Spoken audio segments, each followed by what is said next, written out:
আজই ডাউনলোড করুন আর এনজয় করুন আপনার পছন্দের শো। এরাও আমাকে এখানে দুদিনের বেশি আটকে রাখতে পারবে না। সাক্ষ্যজিৎ চ্যাটার্জি আমাকে এখান থেকে বের করে নিয়ে যাবে। আরে বললাম তো আশি এই চক্রের সাথে জড়িত নয়। না না, আমি বিশ্বাস করি না। আরে নয় বলছি তো, কেন বারবার একই প্রশ্ন করছো? নো কমেন্টস, রাখো ফোনটা। আসবো? হ্যাঁ ঋতু, এসো। কি মিডিয়া থেকে ফোন করে ডিস্টার্ব করছে তোমাকে? আরে বলো না ঋতু, ফোন করে করে একেবারে মাথা খারাপ করে দিচ্ছে। যাকে ছাড়ো এসব কথা। বলছি, দীপঙ্কর আর নন্দিনীর কোনো খবর পেলে? হ্যাঁ, সে খবরই দিতে এলাম। হ্যাঁ বলো। সাক্ষ্য, তোমার সন্দেহই ঠিক। দীপঙ্কর আর নন্দিনী দুটোই চূড়ান্ত ফ্রড। ওদের আসল নাম হচ্ছে বাপ্পা আর লিলি। আগে ওরা সন্তোষপুরের ওখানে ভাড়া বাড়িতে থাকতো, এখন যাদবপুরে নতুন ফ্ল্যাট কিনেছে। দুজনেই লিভ ইন পার্টনার। বাপ্পা পেশায় ঘর বাড়ির দালালি করে আর লিলি ছুটকো মডেল। কিন্তু ওদের পাস্ট হিস্ট্রি ফ্রেমে বাঁধিয়ে রাখার মতো। দুজনে মিলে ধাপ্পাবাজি করে কত অসহায় মানুষকে যে পথে বসিয়েছে তার ঠিক নেই। অনলাইন ফ্রড থেকে শুরু করে ব্ল্যাকমেল, জালি সার্টিফিকেট, মধুচক্র, কোনো কিছুই বাদ রাখেনি। তবে এরা দুজনেই কিন্তু খুব ধুরন্ধর। পুলিশের খাতায় এখনো অব্দি একটাও নাম নেই, রেকর্ড পুরো ক্লিয়ার। আমি আমার ইনফরমারদের কাছ থেকে যা খবর পেলাম, ইদানিং ওরা সব কন্ট্রাক্ট ফ্রডের কাজ করছে। Contract fraud? সেটা আবার কি জিনিস? কন্ট্রাক্ট ফ্রড মানে নিজেরা সরাসরি লোকজনকে না ঠকিয়ে ডার্ক ওয়েবের মাধ্যমে সুপারি নিয়ে লোকজনকে ঠকানোর চক্রফাদে। এইসব করেই তো এত টাকা পয়সা, ঘর বাড়ি এইসব করেছে। আচ্ছা, তার মানে এটাও নিশ্চয়ই সেরকম কোনো একটা সুপারি হতেই পারে, তবে ওদের মাথা অবধি পৌঁছানো কিন্তু অসম্ভব। তাছাড়া কোর্টও তো এসব কথা শুনবে না। একদম তাই, সলিড প্রমাণ লাগবে। অথবা দীপঙ্কর আর নন্দিনী যদি কোর্টে গিয়ে নিজেদের দোষ কনফেস করে, তাহলেই একমাত্র আরশিকে বাঁচানোর উপায় আছে। অবশ্য ওরাও বা কোর্টে গিয়ে সত্যিটা কনফেস করতে যাবে কেন? করতে যাবে নয় ঋতু, ওদের কনফেস করতে বাধ্য করতে হবে। ওই দুটো ছকবাজকে এমন ভাবে ফাঁসাতে হবে যাতে কেঁদে কুল না পায়। একটা প্ল্যান আছে। প্ল্যান? তোমার মাথায় প্ল্যান এসেছে? তুমি দুষ্টু বুদ্ধি ভাবতে পারো, সেটা তো আমি কোনোদিন ভাবিনি। ঋতু, আমি তো সুপারস্টার হয়েছি 5 বছর। এর আগে তো আমি বাবলুই ছিলাম।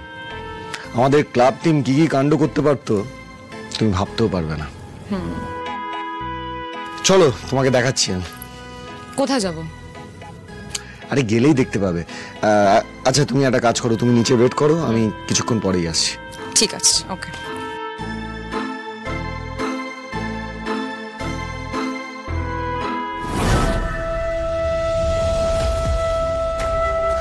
অনেক করেছো তুমি আমার জন্য আসি, এবার আমার পালা। আর এই প্রবলেমটা সাক্ষ্য হয়ে নয়, বাবলু হয়ে সলভ করতে হবে। এই সুপারস্টারের মোড়কটা ছেড়ে আমার সাধারণ হয়ে এই প্রবলেমটা সলভ করতে হবে।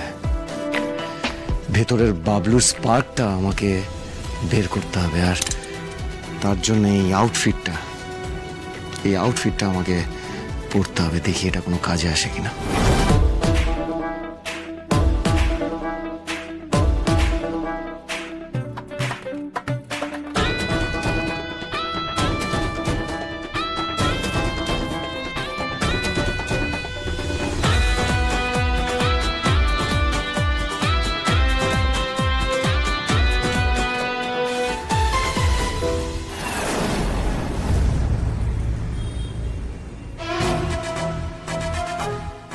স্যার, কি সুন্দর করে গুছিয়ে কেসটা সাজালেন। হ্যাঁ, আপনারা কিন্তু জানেন আমি দোষী নই।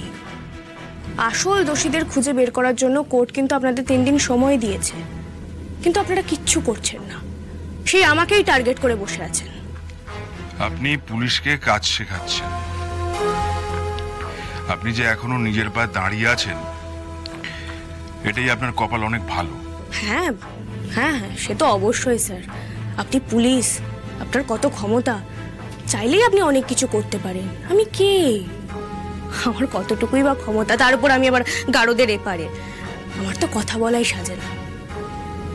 কিন্তু স্যার, লাস্ট একটা প্রশ্নের উত্তর দেবেন প্লিজ।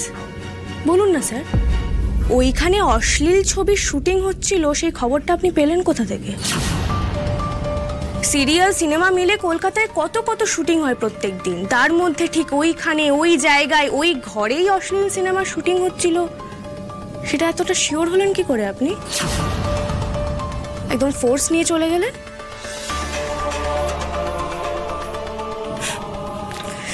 জানি জানি জানি স্যার, জানি। থাক, ফালতু আর প্রশ্ন করে আপনাকে বিব্রত করব না। তবে কি জানেন তো স্যার, সত্যিটা আজ না হয় কাল ঠিক বেরোবেই।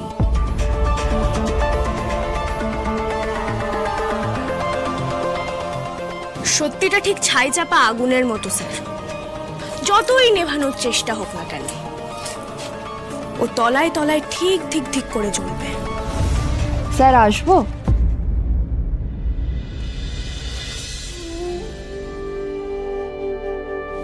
আরশি, দিদি তুই? কে আপনি? স্যার আমি আরশি দিদি, ওর জন্য বাড়ি থেকে একটু খাবার নিয়ে এসেছিলাম। না, এখানে খাবার অ্যালাউ করা হবে না, ওসব আপনি নিয়ে যান। কিন্তু স্যার। কোনো কিন্তু নয়, আপনাকে তো বললাম আমি খাবার অ্যালাউ করব না। এসব ভাব ভালোবাসা বাড়িতে গিয়ে যান, বাইরে যান। আউট। অফিসার, আপনি খাবার না অ্যালাউ করতে পারেন, কিন্তু দেখা করতে কেন দিচ্ছেন না? আমি কিন্তু কাল কোর্টে গিয়ে বলবো আপনি আমাকে আর আমার দিদিকে হ্যারাস করেছেন।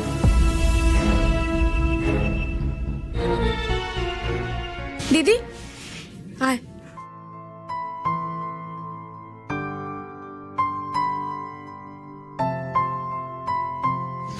বোন, তোর জন্য একটু পাটিসাপটা নিয়ে এসেছিলাম। ভয় লাগছিল জানিস তো, তোকে দিতে পারবো কি পারবো না এটা তো বুঝতে পারছিলাম না, তাই পাটিসাপটাই নিয়ে আসলাম। তাড়াতাড়ি নষ্ট হয় না তাই আর কি। দিদি, তোকে এভাবে দেখতে পারছি না রে আরশি। আমিও পারছি না রে দিদি, আমারও খুব কষ্ট হচ্ছে, কিন্তু আমি তবুও মন শক্ত রেখেছি।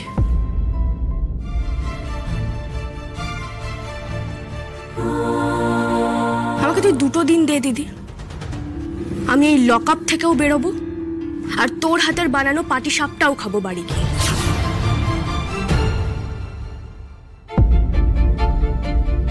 পাটিসাপটা যেমন 2 দিনে নষ্ট হয় না, তেমন এরাও আমাকে এখানে 2 দিনের বেশি আটকে রাখতে পারবে না। সাক্ষ্যজিৎ চ্যাটার্জি আমার পাশে আছে দিদি, সাক্ষ্যজিৎ চ্যাটার্জি আমাকে এখান থেকে বের করে নিয়ে যাবে।